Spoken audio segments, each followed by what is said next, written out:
नमस्कार दोस्तों। हम अपने भारत देश के निवासी हैं और अपने आप को भारतीय कहने के लिए तब तक विवश नहीं कर सकते जब तक हम अपने आप में जाति, धर्म और मजहब के बीच फंसे ना होएं। और वैसे भी सच माने तो हमारे देश में इस जाति और मजहब को लोगों ने इतनी प्राथमिकता दे रखी है, इतनी संप्रभुता दे रखी है कि वो असली धर्म ही भूल रहे हैं। गीता में भी साफ ही कहा गया है कि एक व्यक्ति का जो धर्म होता है वह होता है असली कर्म, क्योंकि कर्म ही हमारा धर्म है। मैंने यही चीज़ सीखा है और लोगों को भी सिखाने का प्रयास करता हूँ कि भाई, हमारे समाज में जो आप हिंदू और मुसलमान रूपी मजहब के आपसी मतभेद के बीच फंसे हुए हो, इस दृष्टिकोण से बाहर निकल जाने में ही हमारी भलाई है। क्योंकि जब तक हम इस युद्ध में सम्मिलित होते रहेंगे, यकीन मानो आप अपने जीवन को कभी बेहतर नहीं बना सकते हो। अगर आप एक बिजनेसमैन हो, अगर आप किसी दुकानदार हो किसी तरीके के, या कोई व्यवसाय कर रहे हो, तो मैं आपसे एक प्रश्न पूछना चाहता हूं, क्या आप विरोधी पक्ष वाली धर्म, जाति या मजहब को प्राथमिकता नहीं दोगे या उसका काम नहीं करोगे? करोगे, जहां आपको पैसे मिलेंगे वहां सब करोगे। और यही चाटुकारिता हमारे समाज को बर्बाद कर रही है। हम अपने समाज से तब तक अच्छे नहीं बन पाएंगे और अपने समाज को तब तक अच्छा नहीं कर सकते जब तक हम अपने बीच में अपने मन से इस मजहब को, इस जातिवाद को हटा नहीं देंगे।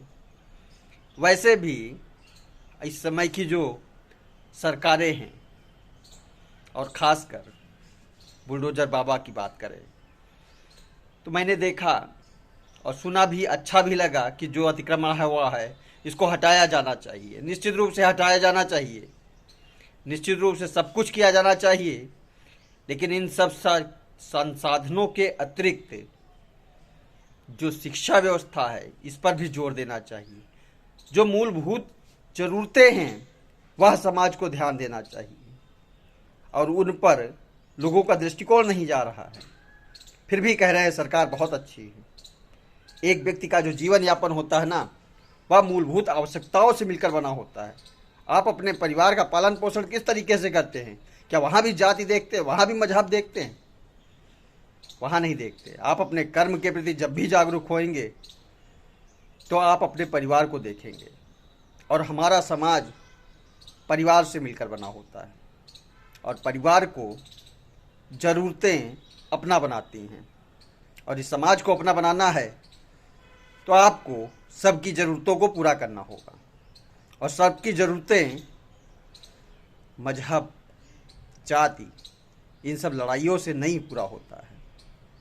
व्यक्ति को अपने समाज, अपने परिवार की ज़रूरतों के हिसाब से काम करना चाहिए। उसको ज़रूरत के आधार पर अपने परिवार का पालन पोषण किया जाना चाहिए। और पालन पोषण करने के लिए आपको कर्म की ज़रूरत है। तो गीता में जो कहा गया है, कर्म ही धर्म है, ये क्या गलत है?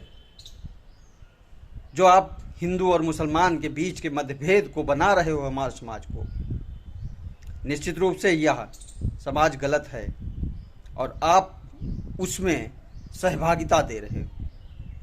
और आप जब तक अपने समाज को एक बेहतर शिक्षा के साथ, बेहतर संस्कार के साथ एक मानव का निर्माण नहीं करोगे, तब तक हमारे समाज में बदलाव बड़ा वाला नहीं हो सकता है। कहने का पूरा सा सीधा सा मतलब इतना है कि आप कर्म को ही अपना धर्म मानो। आप जिस व्यवसाय से, जिस बिजनेस से या जिस कार्य से, क्षेत्र से जुड़े हुए हो, वहाँ पर आने वाला आपके सामने हर याची आपके लिए एक मानव है। आप उसको प्राथमिकता दो, उसके बदले में वो आपको कुछ ऐसी चीज़ देगा जिससे आप अपने परिवार का पालन पोषण कर सकते हो, और जिसे आज के समाज में पैसा कहा जाता है।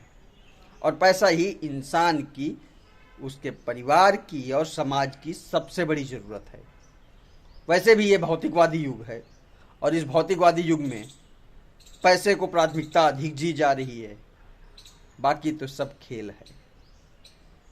दोस्तों, अगर मेरी बात आपको गलत लगती हो तो आप कमेंट करके बताओ, अच्छी लगी हो तो अन्य लोगों तक पहुंचाओ, शेयर करो। बाकी वंदे मातरम।